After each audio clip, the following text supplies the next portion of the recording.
You've also you've seen a change in the tenor. I mean, Putin has said no more negotiation. If you remember, Putin said that he has a peace proposal on the table. It's a modification of the Istanbul communique, updated to take into account the reality that the new territories are Russia and will forever be Russia.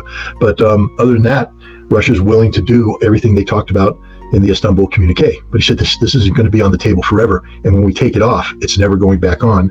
And then the only discussion will be is terms of unconditional surrender. And that's where we're at right now. Ukraine thinks they're doing all this so they can improve their negotiating position. They don't have a negotiating position. They have just sealed their death warrant. It's over. They just don't know it yet. But the other thing is, they may have cost themselves another 20-30% of their country. Dmitry Medvedev has come out and said that because Ukraine went into Kursk, they're going to lose Sumy, they're going to lose Kharkiv, they're going to lose Dnipropetrovsk, they're going to lose Mykolaiv, and they're going to lose Odessa. And it ain't ever coming back. Welcome to today's battlefield analysis. The Ukraine conflict intensifies with each passing day, marked by staggering losses and shifting strategies. Inspector Scott Ritter underscores the critical need to understand these dynamics beyond Western narratives. Let's dive into the latest developments where every decision on the battlefield could shape the outcome of this brutal conflict. Turning our focus to the Kursk region, we observe a battleground of immense strategic significance. The Kursk Oblast, bordering Ukraine, has become a flashpoint where Ukrainian ambitions have collided with Russian resolve. Inspector Scott Ritter has pointed out that Kursk's role in the conflict is pivotal, not just for its strategic value, but for its symbolic importance as a bastion of Russian defense. The Ukrainian forces, having redirected significant resources to this front, hope to create a breakthrough along the Sudzha-Krnevo line. However, their efforts have been met with formidable Russian resistance, solidifying the region as a bastion of Russian strength. This area, historically important due to its proximity to the border and its industrial capabilities, is now a key objective for both sides. The Russian forces have not only fortified their positions, but have also employed a strategy of attrition, allowing them to wear down Ukrainian forces over time. This approach, while slow, is methodical and has proven effective in previous conflicts. The Ukrainian forces, on the other hand, are facing the dual challenge of advancing under heavy fire and maintaining supply lines that are increasingly vulnerable to Russian attacks. The significance of Kursk cannot be overstated. Its capture by Ukrainian forces would be a symbolic and strategic victory, potentially opening a path deeper into Russian-held territories. However, the reality on the ground paints a different picture. Russian defenses are robust with multiple layers of fortifications and a well-coordinated logistics network that ensures continuous resupply and reinforcement. The Ukrainian forces, despite their numerical advantage, are struggling to maintain momentum in the face of these obstacles.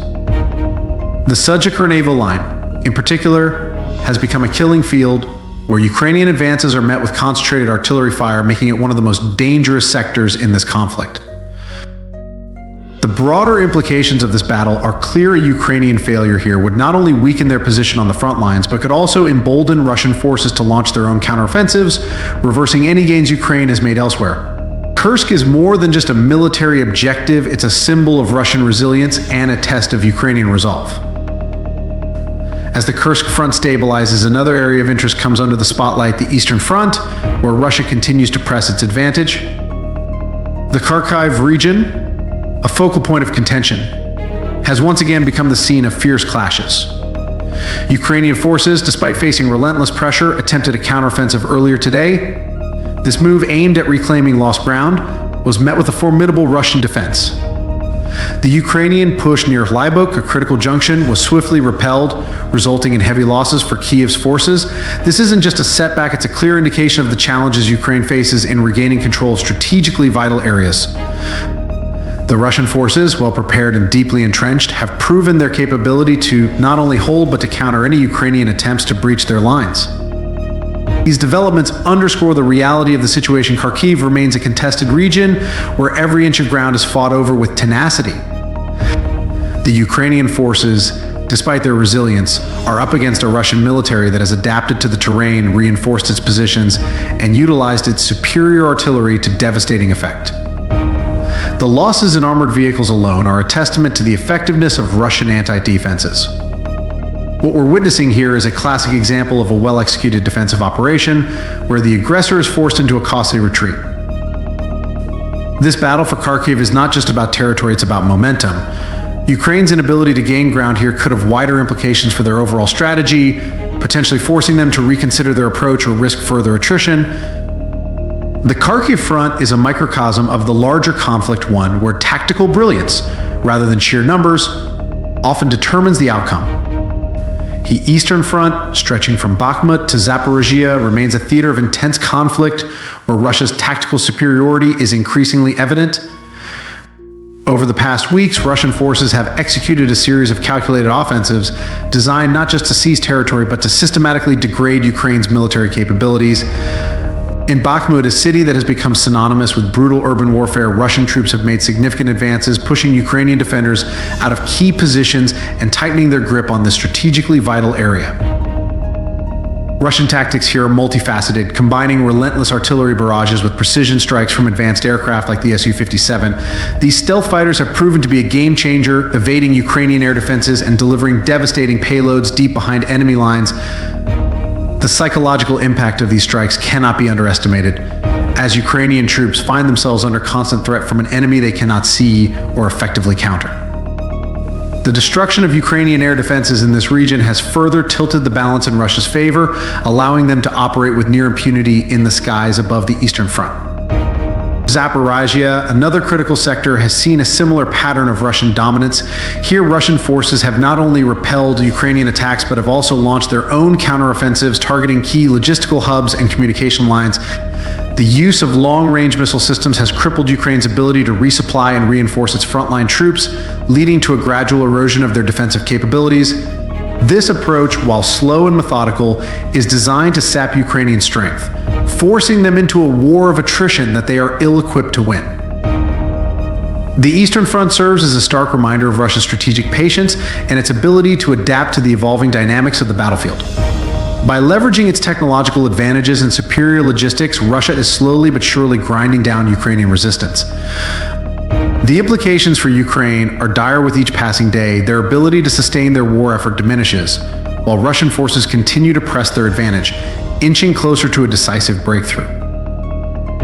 While the Eastern Front remains a battlefield of attrition, the Southern Front is seeing a different kind of challenge as Ukraine struggles to hold the line. The Southern Front, particularly around the strategic cities of Kherson and Zaporizhia, has emerged as another critical battleground where Ukrainian forces are under immense pressure.